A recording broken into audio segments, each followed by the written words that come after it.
बड़ी खबर आपको बता दें, ईरानी राष्ट्रपति का तनाव पर अब एक बड़ा बयान आया है। इजरायल पर और बड़ा हमला करेंगे ईरान ने कहा है। तो देखिए, ये बड़ा बयान एक तरफ से ईरानी राष्ट्रपति की ओर से, और किसी भी कीमत पर जीरो न्यूक्लियर नहीं होगा। तो न्यूक्लियर को लेकर ही इजरायल का ये अटैक बढ़ते जा रहा था। इन सब के बीच उन्होंने कहा है कि न्यूक्लियर प्रोग्राम्स हम लगातार जारी रखेंगे, और इसी के साथ साथ तबाही की ये तस्वीरें आप देख रहे हैं लगातार ईरान में किस तरह से इजरायल की ओर से जो धमाके किए जा रहे हैं, उसके बाद की एक एक तस्वीरें सामने निकल कर आ रही है। जी न्यूज भी इस वक्त ग्राउंड जीरो पर मौजूद है।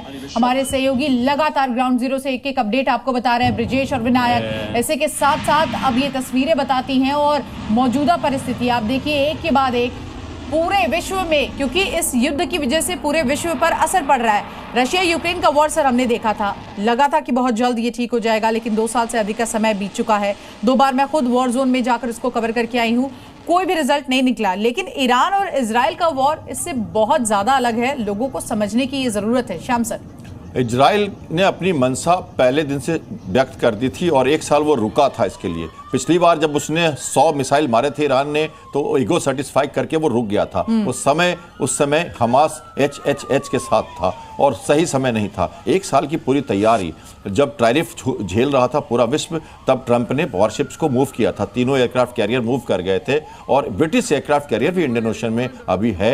ये आप सबको मालूम है। उनका एयरक्राफ्ट त्रिवेंद्रम में लैंड कर चुका है डाविजनर एयरफील्ड की फैसिलिटी के कारण रात को 9:30 बजे। तो ये ऐसे एयरक्राफ्ट कैरियर का डिप्लॉयमेंट नहीं होता। मैं एयरक्राफ्ट कैरियर का पायलट रहा हूं, मुझे पता है कितनी पहले से सारी तैयारी की जाती है। 9-9, 10-10 महीने की डिप्लॉयमेंट होती है। एयरक्राफ्ट के चेंज अराउंड होते हैं, क्रू के चेंज अराउंड होते हैं, बहुत मुश्किल है। तो ये जो कैरियर की मसल फ्लेक्सिंग है, और B-2 बॉम्बर पहले ही मूव कर दिए गए थे, ये वहां से टेक ऑफ करके यहां आ रहे हैं। ये तो मसल फ्लेक्सिंग है, ये तो पॉस्चरिंग है, ये तो उठापटक दिखाए जा रहे हैं। जॉर्डान में उन्होंने एयरक्राफ्ट शिफ्ट कर दिए, कभी कुछ करते हैं कभी कुछ करते हैं। ये सब टाइम पास हो रहा है और इजराइल अपना काम करता जा रहा है। बहती गंगा में जितना ज्यादा हाथ धो सके, प्रिसिजन स्ट्राइक करके, मास प्रिसिजन स्ट्राइक करता रहा है इजराइल, करता रहेगा। देश को सुरक्षित रखा हुआ है बंकरों में। और अमेरिका के राजदूत जब कहते हैं कि 5 बार 3 घंटे में बॉम्ब गिराए गए यरूशलेम में, तो क्या मतलब हुआ? मतलब ये कि रिहायशी इलाकों पर बॉम्ब गिराए जा रहे हैं, ये कर रहा है ईरान, और मैं सुरक्षित भी हूं क्योंकि बंकर्स बड़े सेफ हैं। तो इसका मतलब देश तो सेफ है। अभी आपने ड्रोन के अटैक को देखा टारगेटिंग करते हुए, तो उनके जो आयरन डोम है वो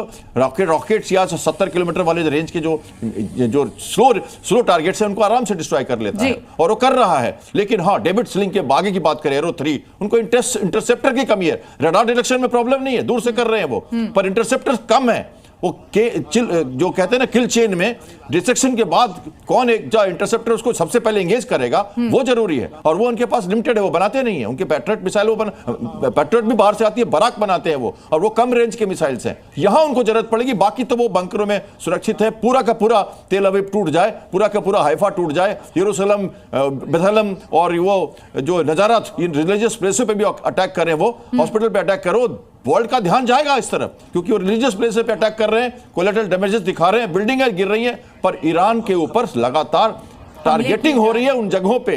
बुशरा को कह रहे हैं कि न्यूक्लियर प्लांट हमारा चालू रहेगा, तो बुशरा चालू रहेगा, उसमें सिविलियन न्यूक्लियर प्लांट है, वो गल्फ के किनारे है, वो पानी को पूरा का पूरा कंटेमिनेट करेगा, वर्ल्ड का ध्यान जाएगा, इसलिए बुशरा पे कभी अटैक नहीं करेगा।